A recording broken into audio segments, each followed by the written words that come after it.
in our culture, we just think if you're caring, well, yeah, of course you have to. That's just what you do. And it mostly falls upon women. We really need to value caregiving as a job and get paid for caregiving. It is all encompassing and it requires a lot. It requires a lot of emotional, mental, financial resources. Welcome to A Place of Yes, a podcast about how I moved through my darkest hour. And for me, that was in channeling my grief into good. Welcome to the show.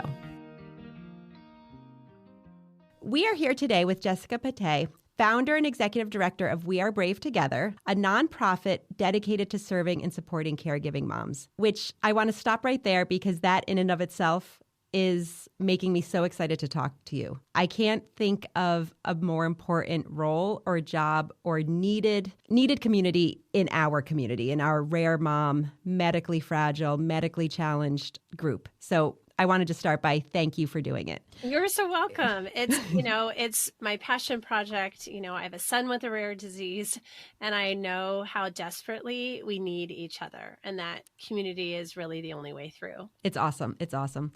You are also the host of Brave Together Parenting Podcast, a contributor to the Becoming Brave Together book, which I have here, which I loved. Some of your contributors within the book have been guests on the show. So I wanted to start with hoping that you would share kind of the reason behind everything. You are Ryan's mom. He has Prader-Willi syndrome. And if you could share with the audience a little bit about that.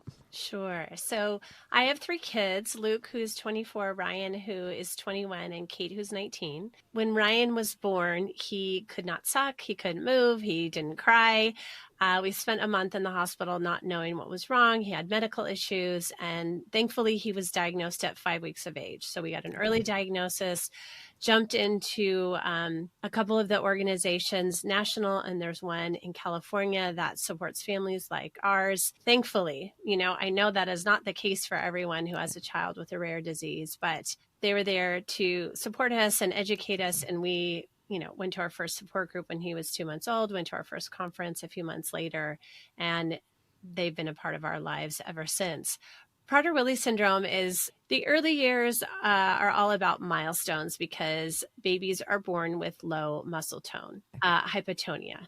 And so you're focused on speech, you're focused on PT, you're focused on OT. So fine motor, gross motor, and speech skills, communication skills in the early years. And eventually, they catch up. It's different for everyone. And PWS is a spectrum. Ryan was very, very low tone. So he needed a feeding tube his first year of life. And for people who aren't sure, like low tone, like they kind of floppy, like sometimes, floppy know what I mean? Yeah, floppy baby. Yep. Right. So that means it's not just you have less muscle, but it's the muscle's ability to activate. And so they have to learn everything. They have to be taught everything. Ryan didn't walk till he was 3. And that was even being on growth hormone. That was even with early intervention. He just was very low tone and it took him a very long time. And then in childhood, there's this crazy symptom called hyperphagia that kicks in. So kids and adults do not have any satiety signals. They never feel full. They never feel satisfied when they eat. Because of that, it turns into this food-seeking behavior. Because if you feel like you're hungry all the time and you haven't had enough food, and there's an underlying obsessiveness and anxiety that come with Prader-Willi syndrome, just leads to this crazy food-seeking behavior. And so we live with a locked kitchen. We didn't have to do it till Ryan was 13. I thought it was going to hit around 5 or 6 or 7. But for him, I say it was a slow burn. His increased interest in food just kind of incrementally went up through the years. And then by the time he was 13, I was like, okay, we found 7 wrappers of 7 protein bars under his bed. Okay. You're there. We're here. It's time. How did it show when he was younger? So did you just keep him on a routine schedule of eating or? Always. Because I know this is such a silly thing to say, right? But when you're really hungry, you're like, when am I going to get my next meal? Right. When am I going to eat? So if that must be the constant if you feel hungry all the time. Ryan doesn't say he's hungry, thankfully, all day long, but that's how it feels if you don't feel that satisfaction, right, of being full. Because we got an early diagnosis and we got all the education possible, we knew that Ryan always had to be on a food schedule. So he's been on a food schedule since he was born. The early years, it was because he didn't cry for food. He did not demand food. He was a very mellow, sleepy baby. If he didn't ask for food, he wouldn't get it, right? If we didn't know what was going on. Or eventually we'd be like, he's not eating enough. He's not gaining weight. What's going on with our baby? No, but that's always, they cry, you feed them. Yeah. We knew in the first 24 hours, he's not waking up. He doesn't cry. He doesn't cry if he's wet. He doesn't cry if he's unhappy. He doesn't cry if he's hungry. It's called failure to thrive. Also, the inability to really suck or nurse. Ryan's been on a schedule since he was born. And then once we learned about having a food schedule and what that should look like, we have followed that for, almost 22 years. And so it's breakfast, snack, lunch, snack, dinner, and he gets a sip of milk before bedtime. No bedtime snack, no nighttime snacks, no seconds, because kids with this syndrome, kids and adults, tend to have low metabolism. So it's a double whammy. You want to eat all the time and you get less food than everybody else. So it's crazy. He's also affected, psychologically, cognitively, academically, behaviorally. So there's medical stuff, and then there's all the others too. So I was thinking, so he's your second. So you knew right away that something was different. Is that safe to say or no? With the first day, I was just kind of in that glow of, I'm having my second baby. He was having breathing issues when he came out, so they whisked him away.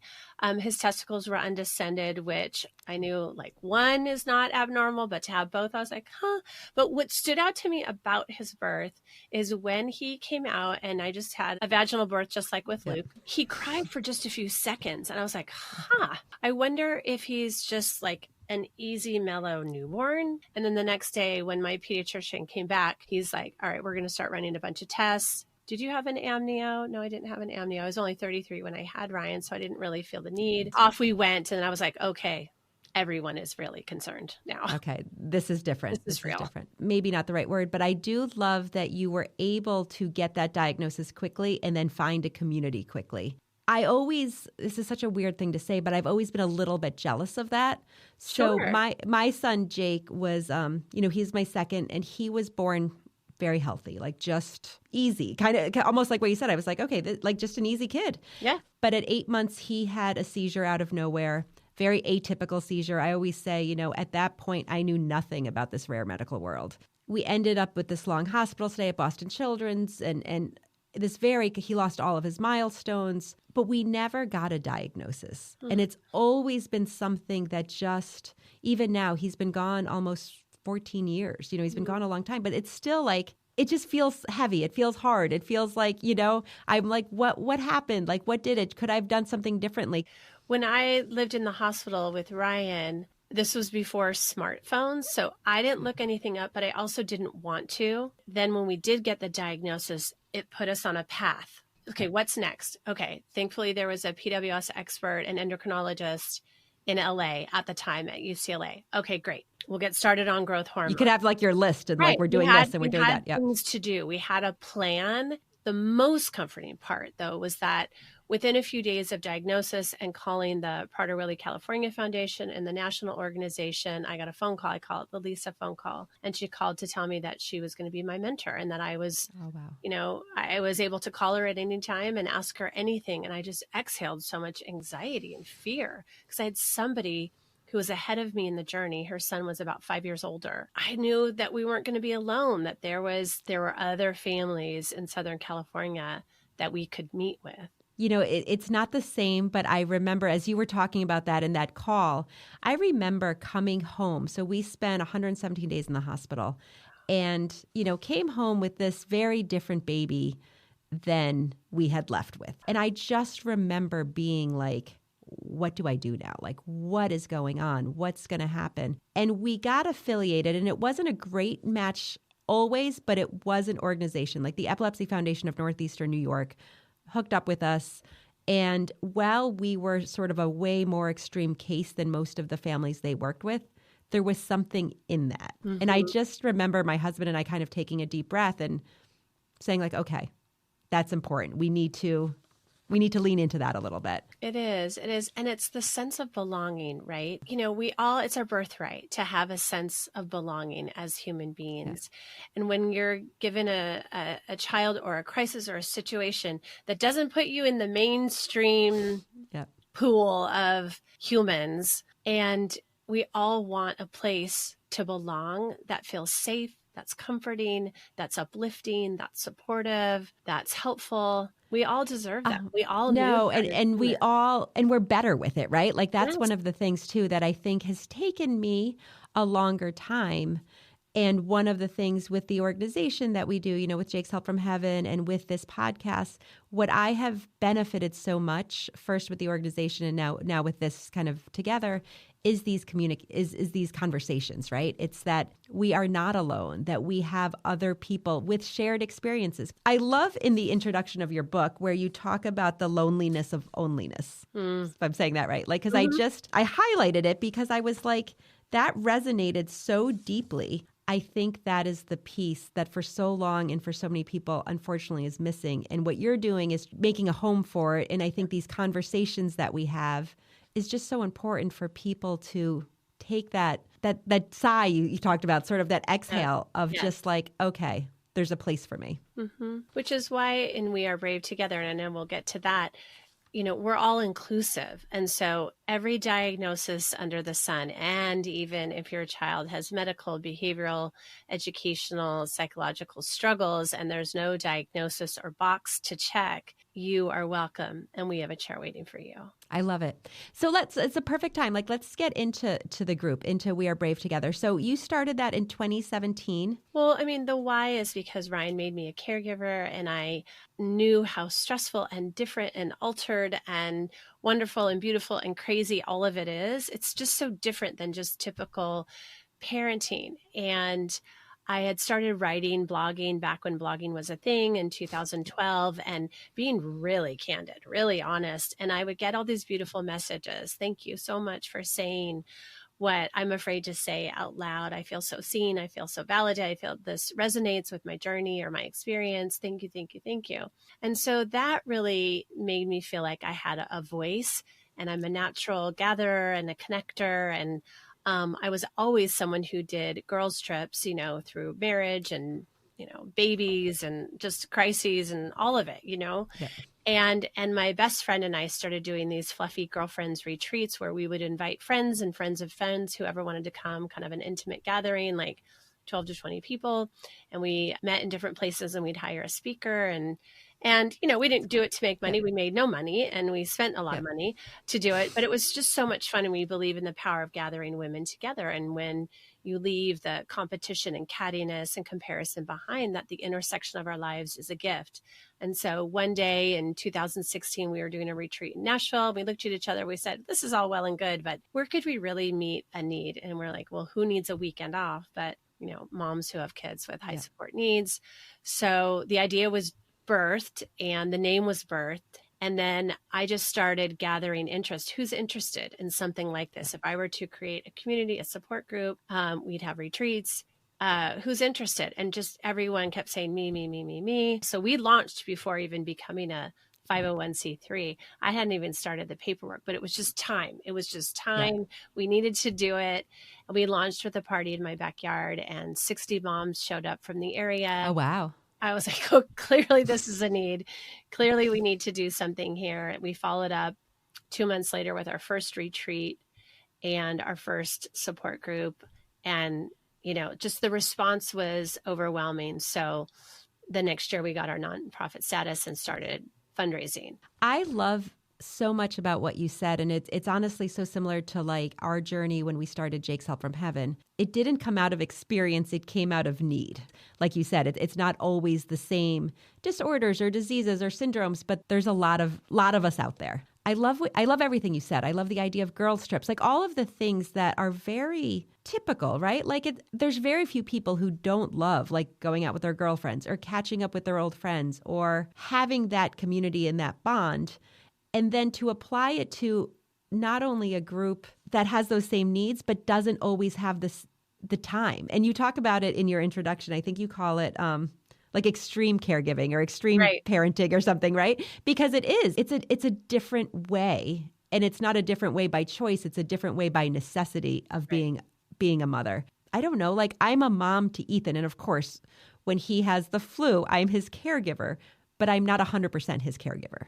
It is different, and we feel invisible, and we feel marginalized, and we feel isolated. And that's why I wanted to give voice, through the organization, through everything that we do, but also through the book. That's why we wanted to do our first book. We are going to do a second book. Oh, okay. Awesome. About to get in the works. And we want to shout the worth of caregiving and caregivers and share what extreme and extraordinary caregiving is all about, because in our culture, we just think if you're caring, well, yeah, of course you have to. That's just what you do. And it mostly falls upon women. We really need to value caregiving as a job and get paid for caregiving. It is all encompassing, and it requires a lot. And it requires a lot of, emotional, mental, financial resources. I hope that, besides what we're trying to do to preserve and protect the mental health of caregiving moms, that we're really raising awareness about the care movement that does exist. But it is that toll of the stress and the toll of keeping, because it's not, yes, all moms keep their kids alive, but it's very different when you are worrying about some of these things. And I remember those days with Jake. He was not keeping food down. He was throwing up. Like, is he going to aspirate? He can't readjust himself. If, it's a different kind of worry. And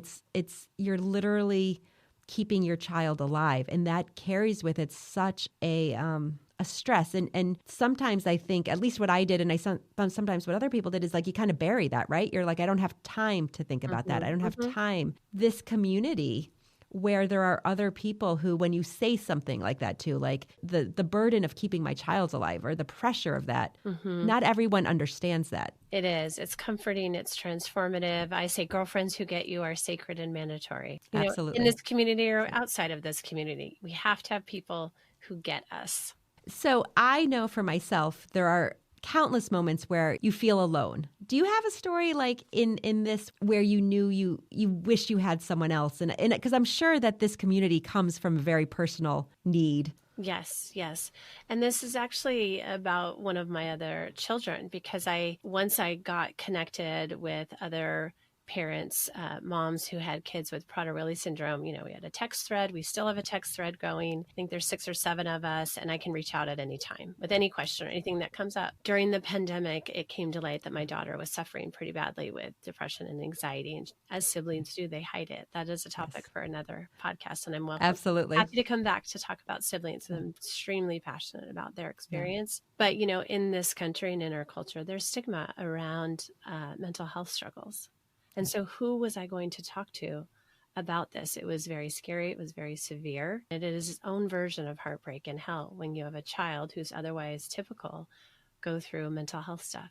It's just awful. And so I felt, obviously I had my husband who was in it with me always, but I needed a mentor who had walked through this before. And eventually I did find somebody. You can't talk about it on social media. Like most of the stories that I share about parenting are all related to Ryan. There's just not a lot of compassion and acceptance and empathy as much in this realm as it is when you say, my child has epilepsy, my child has a rare disease, my child has cancer, my child has diabetes, my child has autism. It's a hard journey as a parent, because there is so much comfort in sharing. You said a couple of things there, and I can relate to so much of that, right? It's that pit in your stomach where it's a different kind of worry too. It's so personal in a different way than if you're talking about like Ryan's story, or if I'm talking about Jake's story. It's so personal to the person going through it, but as the mom, you're going through it in a different way, and it's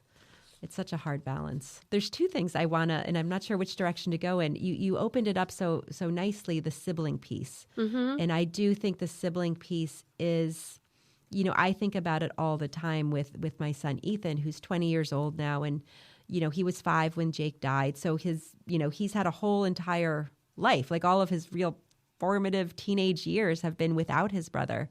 there's a hard pressure there, I think. And there's a different kind of stress or anxiety or all of those things that come with it.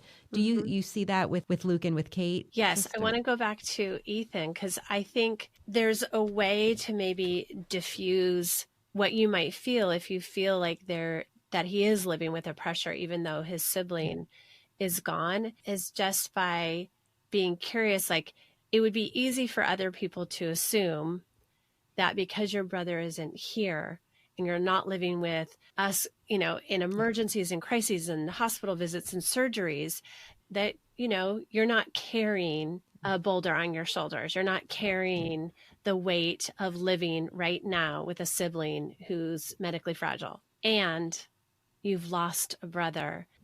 How does that feel for you now? And I think that would be a beautiful conversation. It's such an important and great perspective and way to think about it.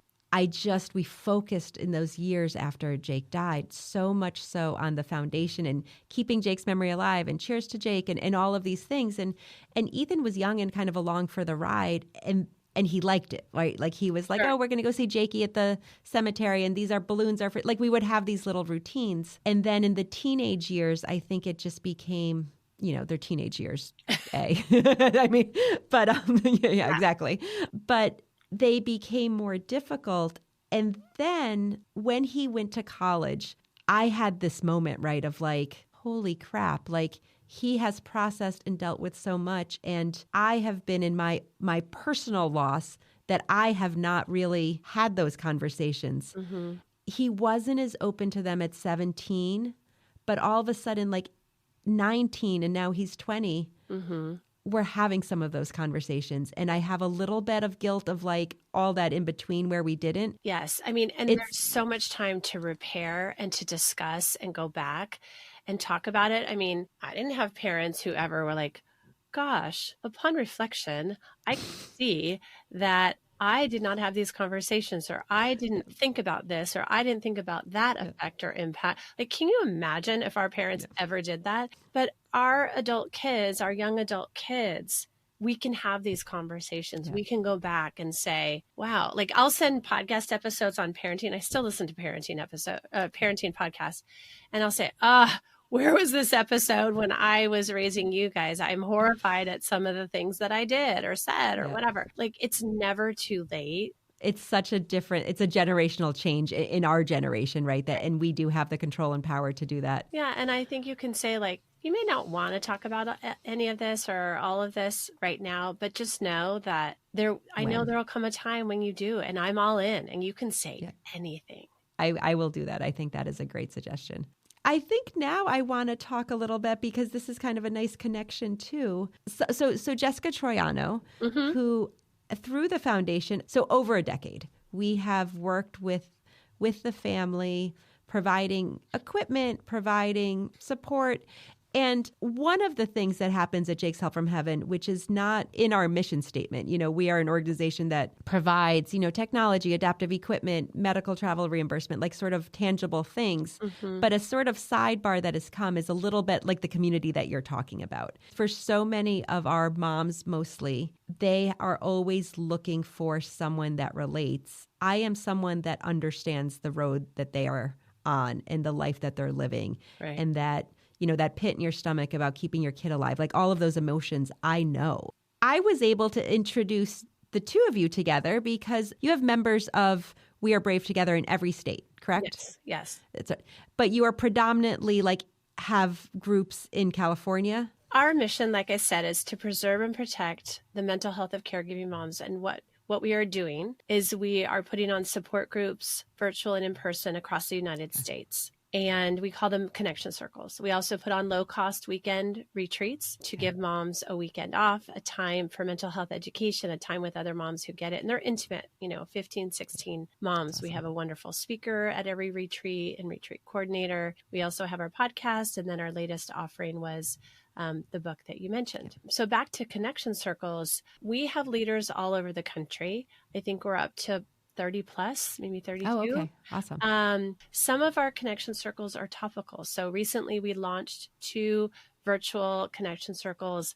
one for moms who have kids 22 and up, another one for moms who are going through divorce or who have been divorced. Jessica Jessica T, and I connected about her starting a group in Albany. And what that looks like is offering a place to meet on a monthly or every other month basis. So if anyone's listening and they're interested, well, gosh, I would like to start a little community, a little care group where I live, a connection circle where I live, then you can just reach out to us and we can walk you through the process and see if it's the right timing, the right fit. I love it. And I love the name Connection Circle. I think that is just such a cozy, happy, it doesn't give like a, sometimes support group has a connotation to it or something. You know what I mean? It does. But Connection Circle, I think just feels good. It feels great. And I'm so thrilled that Jessica is able to I felt strongly like when I connected you two, because I was like, I think this could be great for her. Part of what I love with the podcast and with social media nowadays and with all the things is that kind of like what we started saying in the beginning, the community, it just becomes much smaller and there's this overlap and there's this great synergy when all of us talk with each other and share our writing and share our thoughts, and it's just great. One of the things that you talked about was like sort of true self-care. I think a couple things. I think self-care is such a hot topic right now, right? Like for everybody. And I think for good reason. What are some takeaways for listeners here that you think are easy self-care ideas? Let me back up and just say, before you even think about doing any kind of true self-care practices and then think about some of the obstacles to getting there, just please remember that you are worthy of investing in your own mental health. And true self-care is engaging in practices that light you up, that ground you, that keep you grateful, that bring you joy, bring you peace. So, there's a difference between self-comfort and self-care. Self-comfort is like Netflix, some dark chocolate, a glass of wine, getting your nails done. It's great in the moment, and it's a relief and a distraction in the moment, but it will not sustain you for the long haul of caregiving. Really finding what that is. It could be deep breaths. Like I get up, I go sit on the couch in the morning, I put on some peaceful music, and I just put on a timer for 10 minutes and I sit there and I breathe. Writing in a journal, reading something inspirational. Those are easy things to do. Sitting outside in the sunshine and, feeling the grass with your feet. We do actually have a list of I think 100 bite-sized self-care suggestions on our website under our resources. So you're welcome to take advantage of that. We'll have that in the show notes. Yeah, no. Because, when you say self-care, somebody thinks, oh, I got to join a gym. I got to join a yoga studio. I got to spend all this money. There's so many free things that you can do. I love that. And it reminded me, honestly, even today. So today I was in one of those, I had a handful of things that were just not going right? It was like things were not working the way I wish they would and whatnot. Yep. So I was like, you know what? It's time to take a breather, right? I can either sit here and get more aggravated, or I went upstairs to our third floor. I have a Peloton there. I hopped on a 20-minute Peloton, a Lionel Richie ride. I was like, I want this to be I'm not, you know what I mean? I was like, I'm not necessarily in it for the cardio right now. I'm in it for clear my mind, right. Focus. And it was a 20-minute. Thank God I was home alone because I sang along to all the Lionel Richie songs. It was easy. Right. And I think that you are absolutely right. And not just doing it when we're in that moment like I was today, but making it a habit. And I love even just what you said, right? You get up in the morning, you put on the music, you set the timer, you've got 10 minutes. And that is just very important for us to respect our time and our worth enough to make time for that. Scheduling it is important. Treat it like an appointment. Also, that I think what trips us up is the word self in there. Everyone seems to think that if the word self is in there, that it's selfish. It's not selfish to take care of your mental health. Yep. And you're in it for the long haul. So how are you going to put deposits in your mental, emotional, physical bank? Effie Parks and I have had a few conversations. And one of them, she was like, it's just, you don't need all the expensive things that people think self-care is. It is make time every day to go for a walk. For those of us who might be inclined to think, like you said, that self-care is selfish or any of those things, in my mind, when I call it a non-negotiable, it changes it for me. It's like, okay, no, this is what I'm doing. And yes, I'm doing it for my well-being and my mental health, but it feels like, no, I have to do it, but in a good way. Yeah, exactly. Not in a way that puts pressure, the shoulds. this is nourishing me, just like food and water. And I think also really getting breaks is important. Now, I know that's a hot topic because everyone is in different circumstances and in different states where do you get respite hours covered by the state? Do you not? Yeah. Do you have a good agency? I mean, there's a massive shortage of respite care workers and respite nurses, all over the country. But I think also we have our own internal obstacles. Like we think we can never leave our child, that we do it best. Of course we do it best. But that doesn't mean we can't leave. I think that's so important because it's so true. And I used to do it. I was like, I can't, I can't leave Jake. No one can do it.